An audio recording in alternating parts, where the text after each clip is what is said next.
నేను ముక్కు మొహం తెలియని అమ్మాయిని లవ్ చేయను. నేను చెప్పింది నీకు కాదు, కోకిలకి. ఏ మనుషులు ఎవరు నేను ప్రేమించట్లేదా? ఏంటి గర్ల్ ఫ్రెండా? దీనికి అంత లేదు. ఏ ఉందా? నేను డబ్బులు కట్టను. కడతావా పోలీసులు పిలవంటావా? వాళ్ళు మాత్రం ఇంత డబ్బు ఎలా కడతారు సార్? నేను వెళ్ళి డబ్బులు తీసుకొస్తాను. మళ్ళీ తిరిగి వస్తావా? రాకపోతే బండి అమ్మేసుకో. ఏ బండి నీది కాదా? ఎన్ని కలలు కన్నాను తెలుసా? నీకోసం కంచి నుంచి 100 పట్టు చీరలు తెప్పించాను. సార్ కావాలంటే ఆ చీరలు నేను అమ్మి పెడతాను సార్.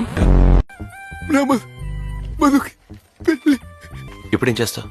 నేనే చేయగలను సార్, పీసగండి. పని సార్ నేను అప్పుడప్పుడు రావచ్చు కదా?